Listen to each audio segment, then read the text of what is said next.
Commissioners, we are live. So when you're ready, sir. Okay. First of all, I'd like to call the meeting to order. All right. Summary statement of compliance. Sons Ground Law. Mr. Chairman, the roll call. I'm going to take care of that. Oh, let's do the roll call. You're right. I'm going right over it. Yes, I have you. Yes, thank you. Roll call for ward realignment meeting of January 13, 2022 at 5:30 p.m. Commissioner Curry, Chairman. Present. Thank you. Commissioner Gurnett. Present. Commissioner Trey. Present. Commissioner Throws. Present. Commissioner Sonia Gordon, I'm present. Mr. Chairman. Okay, statement of compliance. Thank you, sir. I will. Ward realignment meeting covered by 48-hour notice. Notice of the time, date, location, and agenda of this meeting was transmitted to the North Jersey Herald News, The Record, Arabic Voice, Italian Voice, Passaic County Pulse, Dominicana News, Hiscator International, El Especial, the Paterson Press, the City Post News, and Tap into Paterson, in addition to any other publication duly requesting such notices.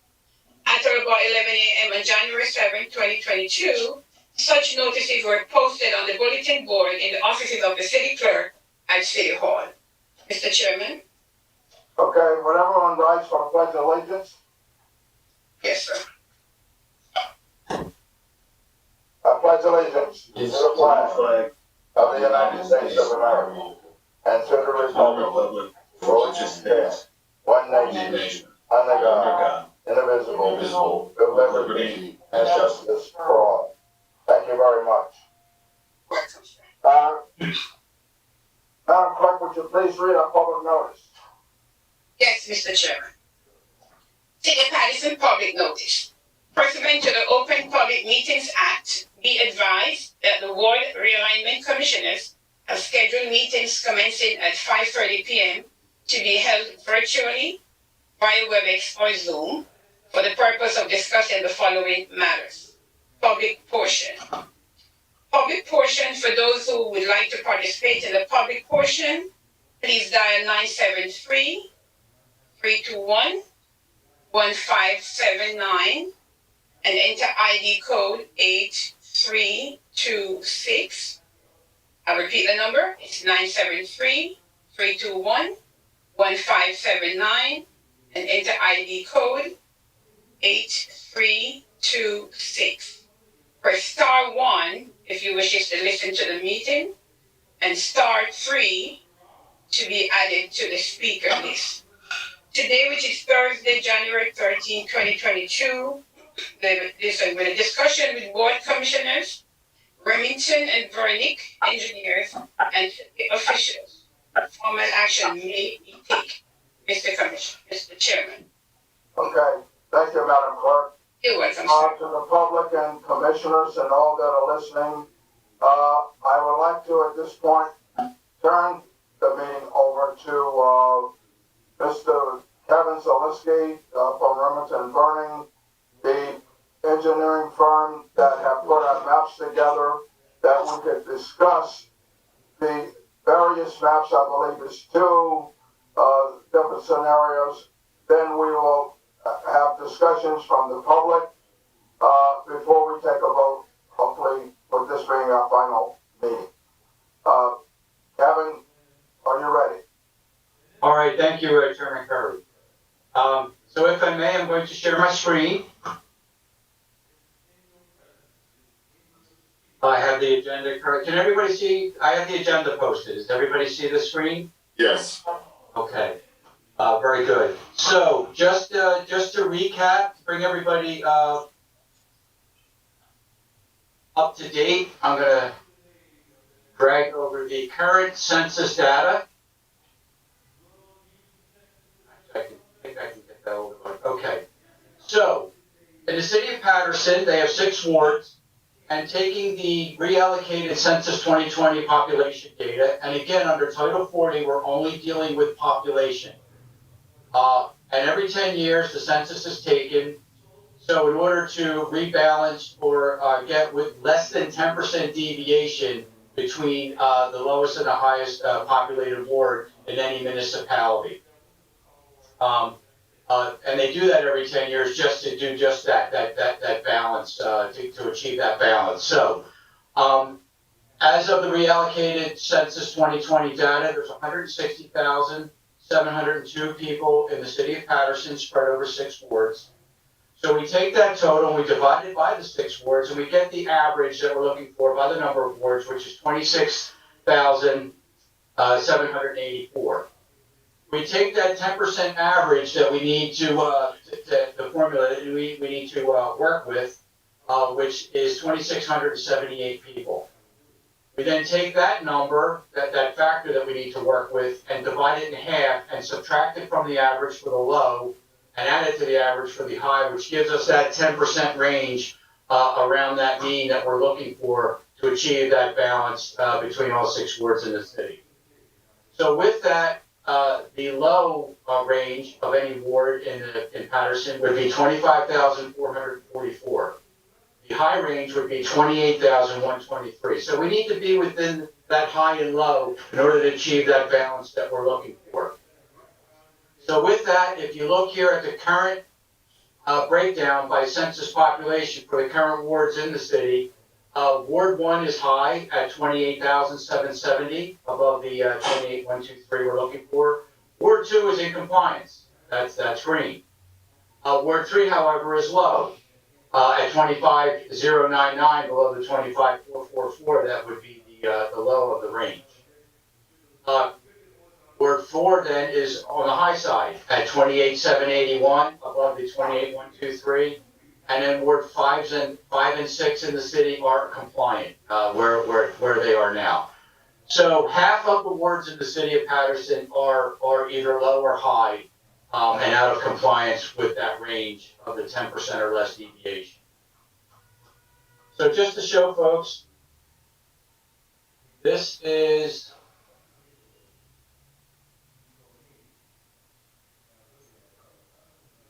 the current map for the city, and I know it's very dense. City's a dense, popular place, but I'll zoom in on the wards. Now, by the way, under Title 15, the red dashed lines are election districts with the red numbers. Orange it denotes wards, and we note those as here, for instance, is Ward 5. The green line is your municipal boundary. Typically, legislative is blue and congressional is 9. Those are the color codes as stipulated by Title 15. We adhere to that to the letter. So the numbers I read to you are reflected here with respect to where the wards are located. So Ward 1 is at 28,770, so on and so forth.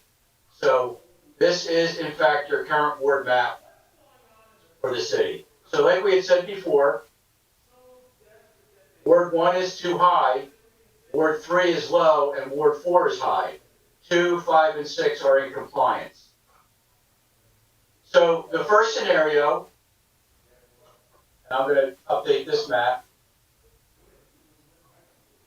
that we're looking to entertain, that we proposed. And by the way, all of the maps that we're proposing under the 2 scenarios suggested to the Ward Commission are all in compliance with the Title 40 statutory requirements.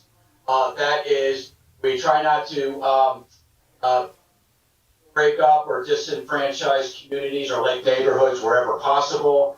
We do not want to displace any elected officials. We want to be cognizant of where the polling places are relative to wards and districts.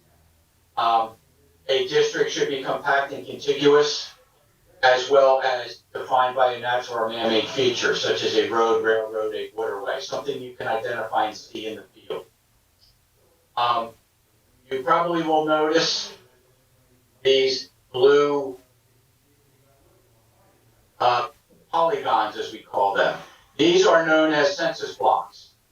They are arbitrary. They're arbitrary shapes that usually mimic the city block or a tax map block area And this is for the census takers, their ID with a number, and then the actual population that was counted in that specific block is the second number you see here.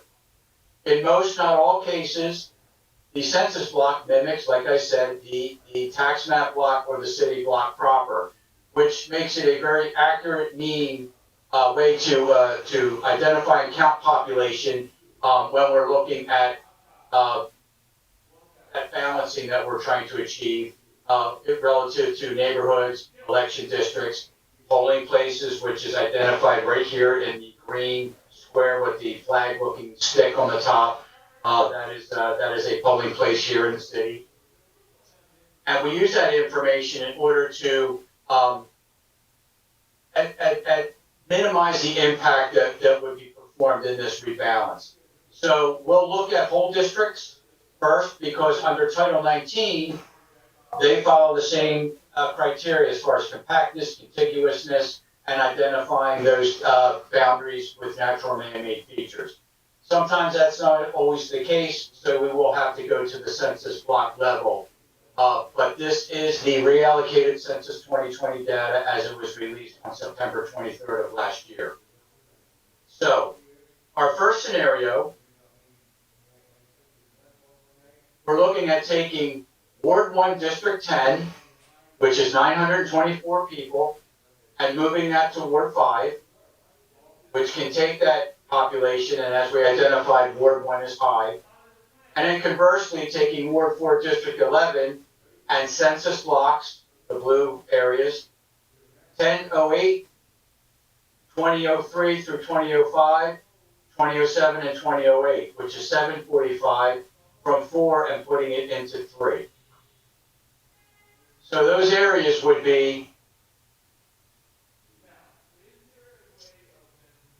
this is Ward 2, this is Ward 1. We have to reduce Ward 1. So we're looking at the entire election district. So if I may, this same area, as you can see, 1 is high. Here's District 10 in Ward 1 in the city of Paterson as it's currently drawn today.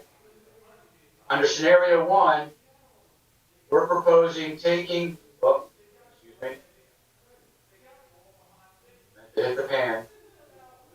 If you recall from the current map, the ward line currently follows this red line, which is your election district line, and there's a polling place there, taking it out of 1 and putting it into 2, which drops 1 down to 27,846, which puts us in compliance there, and puts it into Ward 5.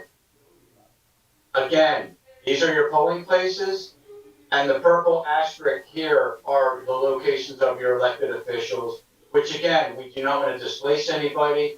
We don't want to create a hardship. We're trying to minimize impact as well as keep whole districts whenever possible intact.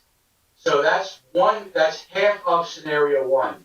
The other balancing act, if you will, is now taking Ward 4, District 11, a portion of it, census blocks 1008, 2003 through 2005, 07, and 2007, 2008, which is 745 people, and moving that to District 3.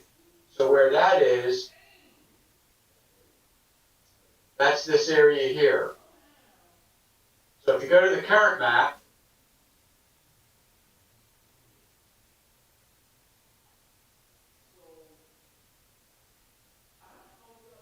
so currently your ward divide between 3 and 4, the ward line follows this boundary.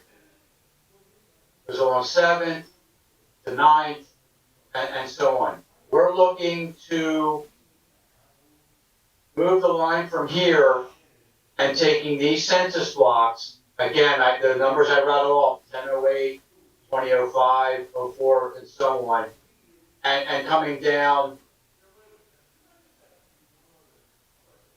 this street here, as opposed to this street, and pulling these numbers out of 4 into 3.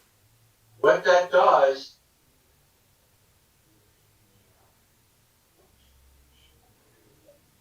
is reduces 1 down to 27,846. Again, it's right in the mean between the high and the low. 2 is never a problem, as we identified. 3 is now at 25,844, which again is above your low.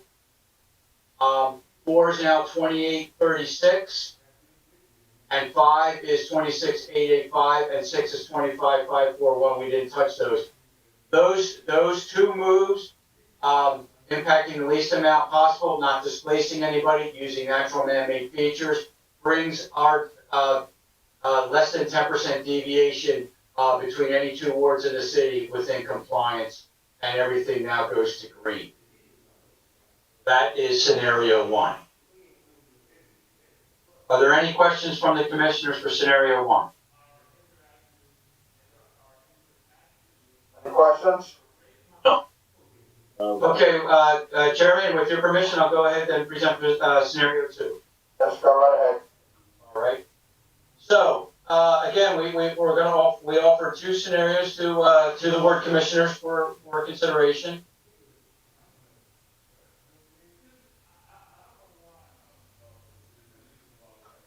So this scenario,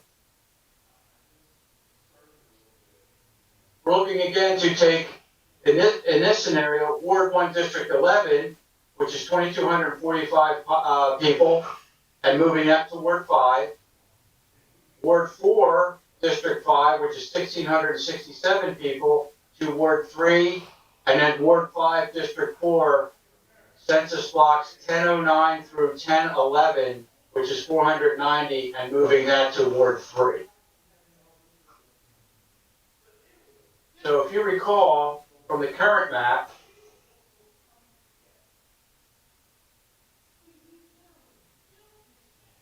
between 1 and 5, and here's 2, this is your current boundary, ward boundary between 1 and 5. So what's being considered under this scenario, where the line does this, we're looking to now take 11 from 1 in its entirety and move that to 5. So that reduces current Ward 1 down to 26,525 and Ward 5 to 27,716. Again, there's a polling place involved, but there's no elected official in this area, and it takes a whole district. The other moving parts to this scenario, again, Ward 4, District 5.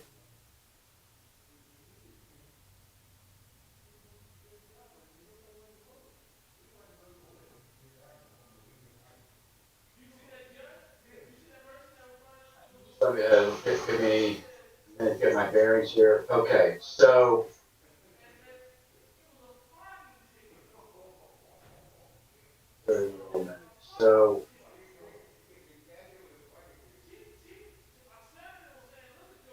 right, okay. So currently, Ward 4, District 5, we're looking at this area. Currently, that between 3 and 4 and 5, the boundary line comes down here to Park Ave, then it goes northeast, and then follows down until it rejoins 648.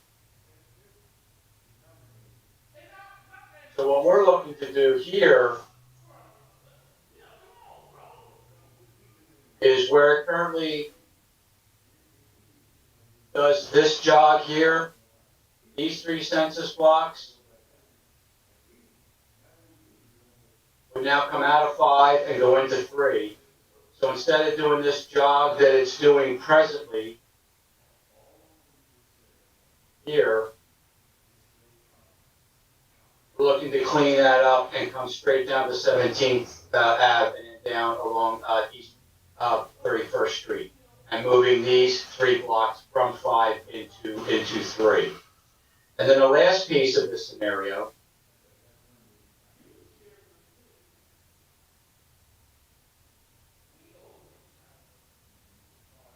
would involve Ward 5, District 4, Census Block 1009 through 1011, which is 490 people, to Ward 3.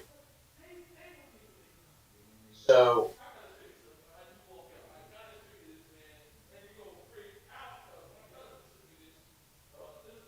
five district 4. Oh, I'm sorry, I jumped ahead of myself. That was, no, I didn't. Never mind. Been a long day, folks. Bear with me. Just showed you the third part of the scenario, so let me backtrack and show you the second part of the scenario.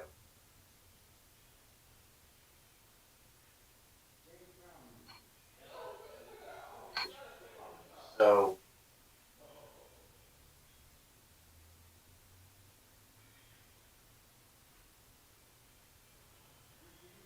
those 3 blocks we talked about here would be moving from 5 to 4. So Ward 4, District 5 would involve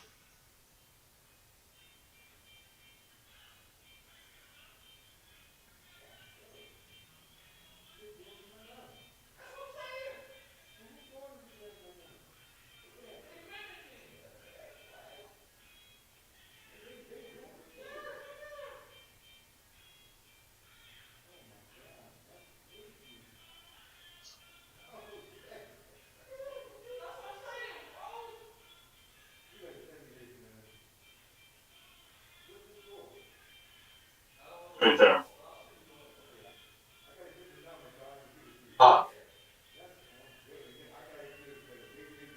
Thank you. That's on the current map there. So, Mm-hmm. I'm sorry, yeah. That's what it's from. So in addition to this, we would also be grabbing, the number was removed. So in addition to these 3 blocks, we'd also be taking this entire district here, in addition to this district. So it's in the same area, but 2 different wards. So this would be moving from 4 to 3, and these 3 census blocks would be moving from 5 to 3. So just to give you some reference, the line now, folks, excuse me, the number's missing, we turned it off, my bad. It doesn't affect the polling place, but where the line does this, under your current map, we're proposing to do this on the new map. And what that does, under scenario 2, again, there's a few more moving parts with this one. But it reduces Ward 1 down to 26,525. Ward 2 is 26,550. Ward 3 is 27,256. Ward 4, 27,114. And again, Ward 5 is 27,716. And Ward 6 would be 25,541. This one has a few more moving parts, but if you notice the balance of the average ward here is closer to the mean that we're looking for than under scenario 1. However, less people are impacted under scenario 1 than in scenario 2. So both meet the statutory requirements that we need to meet. Both are compliant as far as the numbers for the less than 10% deviation. Both involve moving an entire district, as well as the second one does take part of another district down to that census block level. But again, the goal is compactness, contiguousness, not displacing anybody, being aware of where the polling places are, natural man-made features, and trying to minimize the impact as much as possible. So these are the 2 scenarios that were presented to the Ward Commission for the City of Paterson. Okay. Is any questions from the commissioners? No, I have no questions. Just I like the second one better. I just because I think it's a more even balance. More even balance. Right. But Commissioner, before we discuss that, I think we should open it up to a Sure. public portion. to see if we have any comments. I'll make that motion. Motion by, Second. Rita Grant. all in favor for the opening of the public portion? Aye. Aye. Public portion is now open, Mr. Commissioner and the public. I'll just read the number into the record again. It's 973-321-1579. Enter ID code number 8326. Press star 1 to listen to the meeting and star 3 to be added to the speaker. I think we do have someone from the public, Mr. Chairman. Okay, they will state their name and, And the address. their address, Yes, sir. or the ward they live in. And they're allowed 2 minutes to speak. I'm just waiting for them to put them through.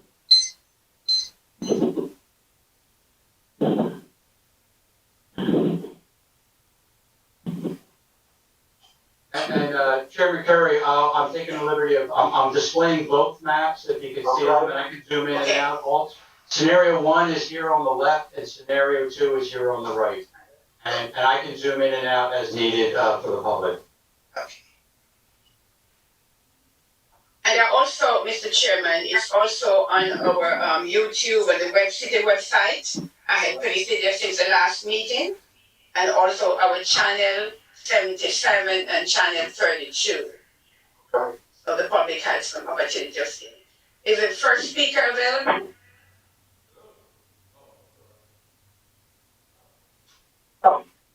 Please state your name and address and the ward that you live in, and you may continue, and you have 2 minutes. Thank you.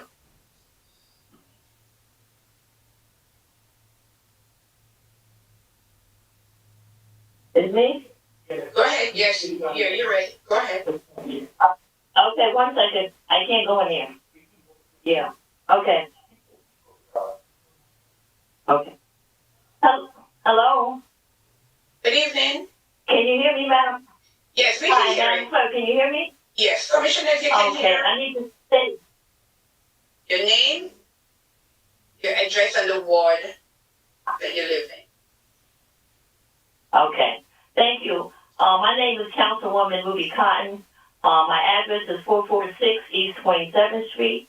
That's Paterson. I'm in the 4th Ward. And I have been listening and looking at the scenarios of the districts, the 2 scenarios that you have chosen from. I looked at both of them. I kind of understand now about the census block. I would suggest, and the best choice I think that would be less disruptive to the community and to the people would be, the best scenario to me would be scenario 1, would be the best choice. It would impact less people in the 1st Ward and in the 4th Ward. Scenario 2 would impact a whole lot of people that would be not, you would have a 3rd Ward and a 4th Ward district. When I looked at scenario 1, and that's my choice, the best choice, I find that District 11 is already over there in that polling site for Ward 3, which would be the best choice because the people are already voting in that site for that ward, for Ward 3. So I just want to make my suggestions to you all, the commissioners, to Chairman Curry, that Ruby Cotton, best choice for us, for the city, would be scenario 1. With that being said, I want to thank you for listening to me on what I had to say about the scenario. I really took a good look at it all, and scenario 1 is the best choice. I want to say good evening to you all. Have a nice night. Don't go yet, Councilwoman. I have a question for you. Okay. When you look at scenario 2, do you feel that it's important that it's more balanced for the entire city? How do you feel about that? I know For scenario 2? Scenario 2, we're moving a few more people, but it balanced the wards out much better. How do you feel about that? Well, the only problem that I see with scenario 2 is that the Ward 4 District 5 is that, and I've heard the gentleman said that the polling site would be in the same site, but which would now be a Ward 3. And normally, you do not have two wards in the same polling site. You know, it's very difficult when you do that. But I thought scenario 1 could help balance it out a little too, but you're saying it's not? Well, you know, if you look at the numbers between scenario 1 and scenario 2, it seems that scenario 2 now is more balanced. I'm talking among the wards when you're looking at the numbers. If you can compare Right. Well, when I look, okay, so the numbers are a little higher in scenario 2, but it's taken, I'm looking at scenario 2, and it's affecting 3 different wards, and you've taken one from one ward and then you've given him something, and then you've taken something from him. So that's what, to me, and I'm talking about that's Ward 5, but I would, the Ward 4, District 5, the 1,600 people that will go to Ward 3, which would then, to me, make it overpopulated for Ward 3. So that's why I picked scenario 1, because it's going by census blocks for 20, it's from different blocks, and I didn't realize that the city was divided into census blocks also. But it just seemed like a better balance when you're just doing 2 wards, more so than doing 3 wards up in scenario 2. Doing the 2 wards in scenario 1, to me, makes more sense than you're actually doing 3 and 4 wards in scenario 2. You understand what I'm saying, Chairman? Yes, I do understand what you're saying. But I think we will. Okay, all right. When we're balanced the wards number-wise, Okay. the numbers in 2 balance closer in population, not registered voters in population. Right. Right. We'll take your comments into consideration. Does anyone else have any comments? Right. Can you repeat that, Mr. Chairman? I was just wondering, Councilwoman, were you finished? Oh yeah, I just want to. Okay, I'm glad that you're going to consider my thoughts in this. When I look at scenario 2, I'm just saying that you're going to keep a district over there, which Ward 4, it might be the population, but it's not even close to Ward 3, and you're going to have a Ward 3 voting with a Ward 4 in the same